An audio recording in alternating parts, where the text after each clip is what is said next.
Let's go right now, dude.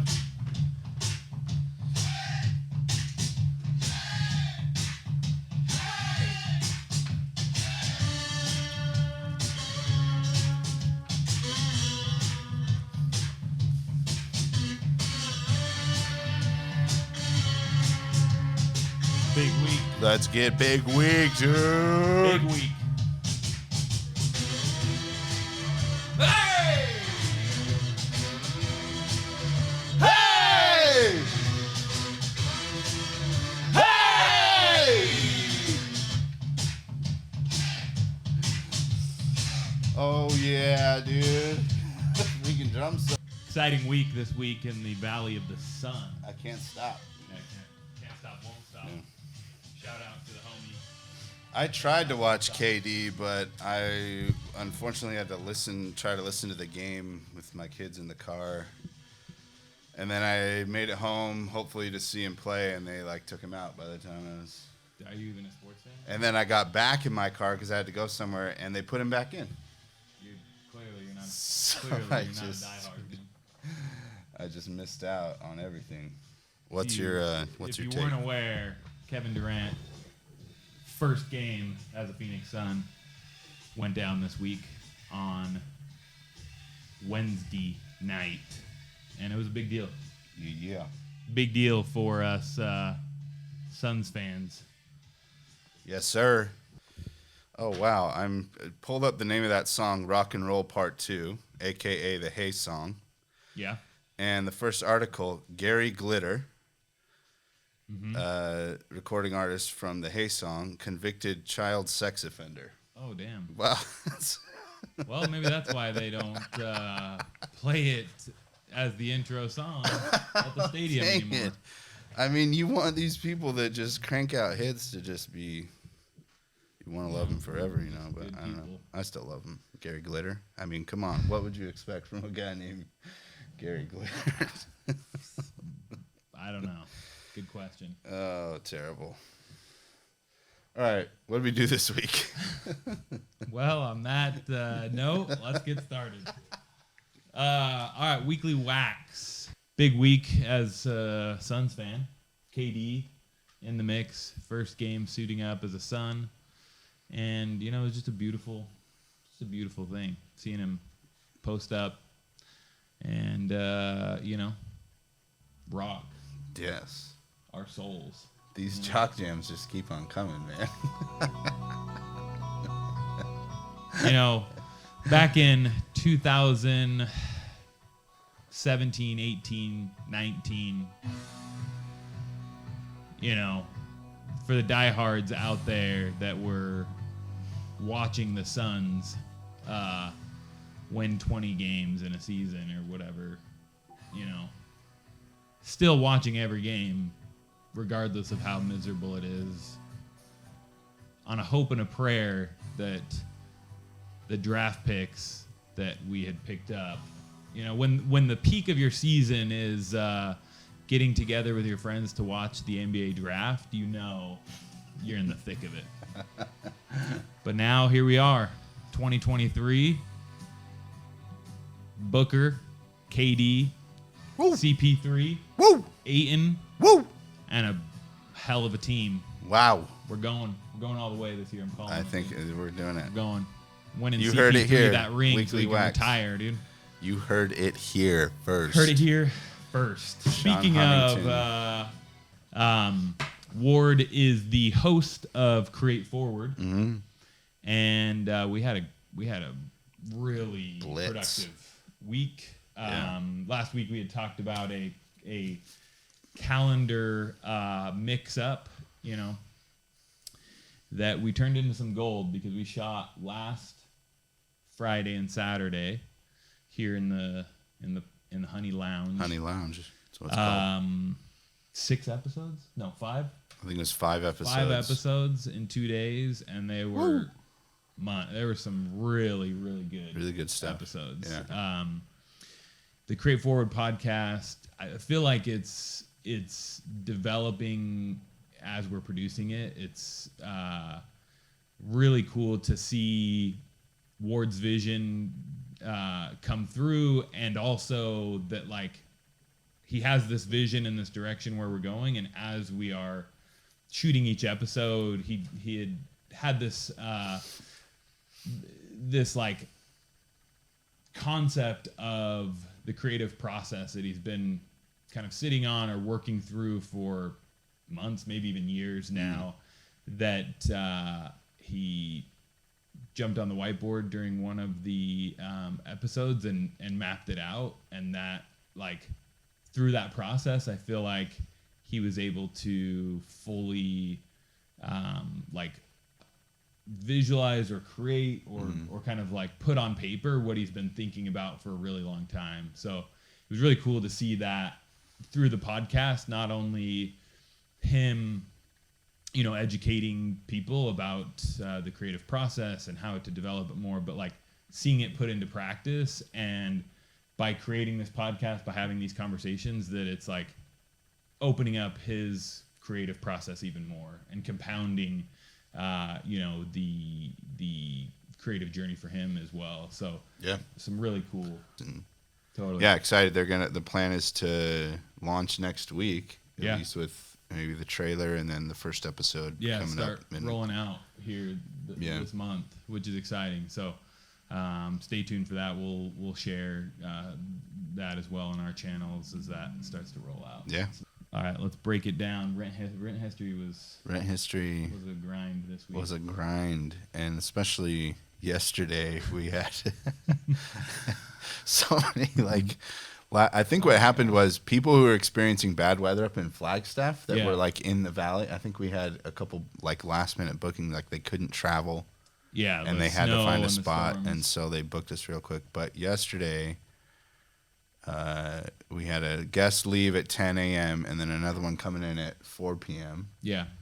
And the one, it was just one guest, so we thought, oh, we're not going to use our cleaning service. Like, we'll just take care of the cleaning ourselves. Well, 2:20 rolled around, and we get a message from the person coming in for. They're like, hey, can we check in early? And it was like, oh, my gosh, we didn't clean the house. We forgot.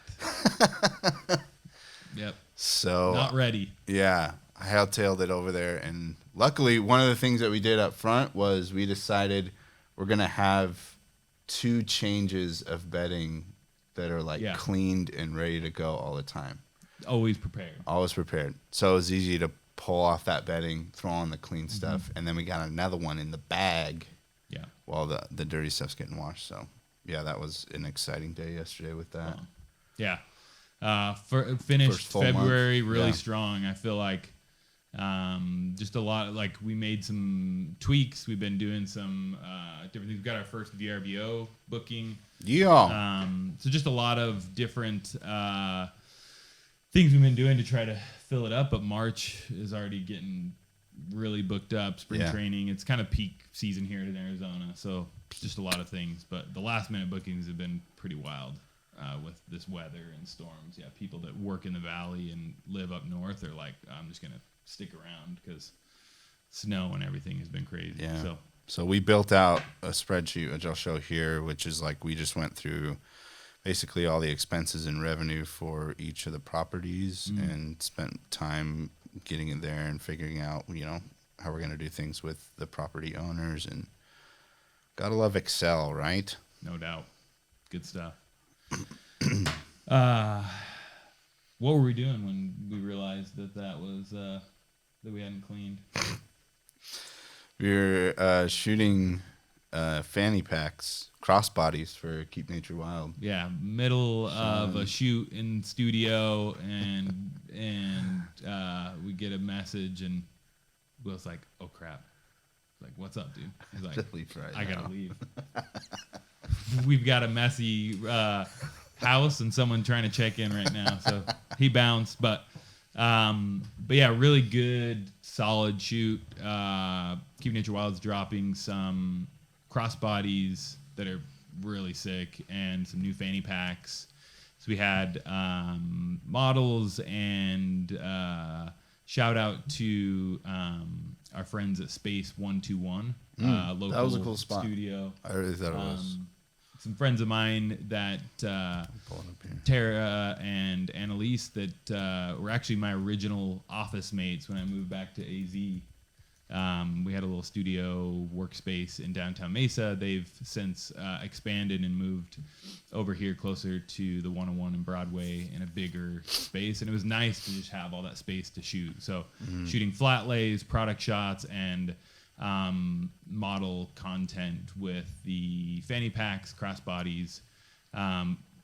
Those shoots are always way harder and way more work than I think there. It's like, oh, we need some product shots and this and that, and it's like thinking ahead is like it's like a 2-day shoot. Yeah, for stuff. And like you have all these different variations of the bags, different colors, different styles, and different lighting, and then needing content for the website, but then for ads and different things. So just always a learning process. Even though I've done that a million times at this point, it's just remembering to really be dialed and prepared so we can maximize that creative output. You know, roll into Hobby Lobby an hour before the shoot is, me and all the old ladies in Hobby Lobby just don't hate on Hobby Lobby, man. Get it all done. Oh no, I love a good Hobby Lobby run.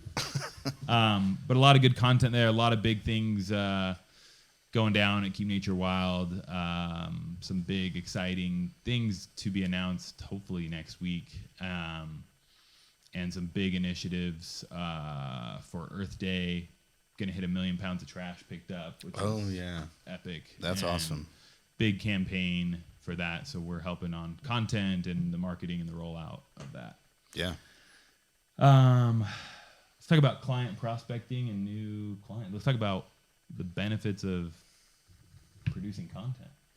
Yeah, so we had Shari from Brink Active come in, and after she had viewed one of the weekly waxes, and we met with her and basically sat down and talked about her business and how we could help her. Me and Sean talked a little bit more, dialed in some pricing and basically what we could do with her. Yeah. Do for her, and sent that over to her, and she's on board. So we are going to start digging into her brand, helping her just accomplish more with what she's trying to do. And we're going to meet with her next week about that. So super excited. It's kind of a hybrid of like a consulting, coaching, really trying to leverage our experiences in e-com and apparel brands, and trying to leverage the relationships we have, the experience we have, and just really distill that down into the meetings that we'll have with her every month, and then just helping really clear the path forward for her, and help her get on paper the ideas, the concepts, the things that she really has been wanting to do, and help facilitate her just be that unlock for the brand, and really excited to dive in on that with her and see where we can help drive things. Yeah. It'd be very cool. And then additional prospecting, good friend of mine, is one of the owners of Backyard Taco. Met with him for lunch a couple weeks back, and so we put together a proposal for some high-level kind of concepts around expanding the brand through merchandise and some other just like key activations that we think Backyard Taco could do, as they are quickly becoming just a staple in the restaurant scene here. They've now got five locations, and I think plans for some additional. So really cool restaurant, taco shop. If you haven't been, check out Backyard Taco. And just things like that. It's just fun to meet with businesses and see like every business, regardless of how successful. I mean, they've opened their 5th location in 5-6 years. Like they're growing. But then where can we really provide that lift and support in areas that could be just additional growth and like community building, relationship building with their customers through more than just the food, which is super cool. one of the things we did is just like I just combed the internet through what other food brands are doing for merch, and one of my favorites on Pull Up here, Little Caesars, man. Dialed. They're Legit. you know, look at this thing, like their merch is fantastic. Yeah. So I don't know, might be fun to venture into So we'll backyard see taco with kind of how that comes that kind of together. Takeaway for the week. Anything stand out for you? Oh, one other thing. Build Stuff Be Kind. We got another episode dropped Oh, yeah. with Jenny Commenda. I think we've been editing that episode for like 4 months. Yes. It was a long one, and there was so much good in it. We tried to trim some fat on it, but it ended up being like 2 hours and 20 minutes because it was so good. Jenny's so awesome. Yeah. She had a lot of great things to One say. of my favorite episodes so far to shoot and just to see it come together. So we put that out on Build Stuff Be Kind YouTube. Also, we'll be dropping some reels here and shorts. Our first one that we put out, 13.3K views on the reel. That's the power of the reel. Yeah, I think, honestly, that's the power of Jenny Commenda and Juniper Print Shop's community. Oh, 100%. Because she shared it and... Just went. Yeah, it just went. And that's an organic growth on her end. Totally. Which is awesome. It's amazing. Yeah.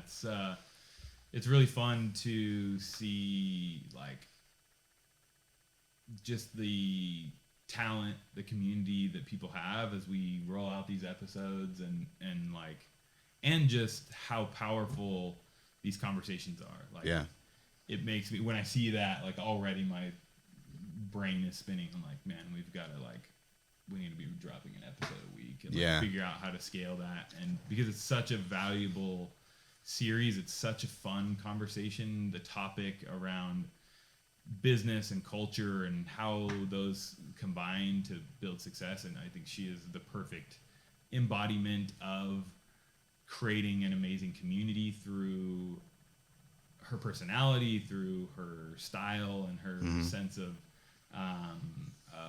like brand and creative, and then also like being a really solid business person and driving and growing her business and the various evolutions of that business. And so that's something that hopefully over the next few months, as we continue to grow the business, we'll be able to continue to scale the podcast, because that's something I want to be like.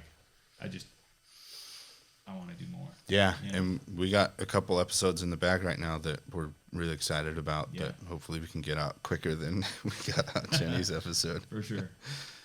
Takeaway this week, I landed in the world of TikTok in the algorithm of people who are just like burnt out on life. Weird. And how I don't I don't know how I got down that. You know, TikTok's algorithm is so quick. Once you start like oh, you watch this video for more than 30 seconds, apparently this is all you want to watch. So my thing was like just people, being frustrated with the housing market, how much things cost now, like just being burnt out. And so I'm just thinking like, how do I deal with burnout? How do I work through it? Because it's tough. It's tough to do the grind day in and day out, especially when you're not seeing immediate results on things. Yeah, 100%. It's you figure it out. Yeah, figure it out. So, I think I lean to a lot of spiritual, just being a God-believing man, but also just having like the support of family or support of solid friends or solid coworkers. Sean's a solid coworker, business partner. Alexa, stop. Oh man, Alexa trying to get Alexa. Let's talk about Alexa burnout. Yeah. No, but having from Will's iPhone. having people that can pull you through it is a huge thing. Totally. Yeah. Yeah, it's one of those things where burnout, I think, sneaks up on you too. Like, I think there's times where you're just like, I know it, I see it. I think then there's times where even when you're like feeling productive and like, oh, getting stuff done, like you're seeing it, and then it just like there's just that reality of like there's only so many hours in the day. There's only so much like that grind and that like execution level, and then also like, you know, being able to effectively like be productive, but then also not seeing the immediate. You're good, bro. Yeah. Not seeing the immediate like results and the revenue and the growth. And so shout out to all the people that are out there grinding, putting in the work. Yeah. You know, not seeing the immediate results, but knowing like through that effort, through that execution, and through those burnout times, like one, leaning on the people that they can support and help, and building a kind of a team around yourself, but then also like seeing and experiencing the fruits on the other side. You know, is always exciting, and sometimes it takes longer than you hope. You know? Yep. That's my takeaway. Love it. Solid takeaway. All right. I got to bounce. I'm going to go meet with, his name's BJ. We talked about him on the first Weekly Wax. We're getting rolling on helping him produce his content, his podcast, Rush to Fail. So going to meet up with him, talk about some music, get things planned out for a shoot we have scheduled for him in a couple weeks here this month. So Money. All right. Money. Stay tuned. Stay tuned. Next week. More to come.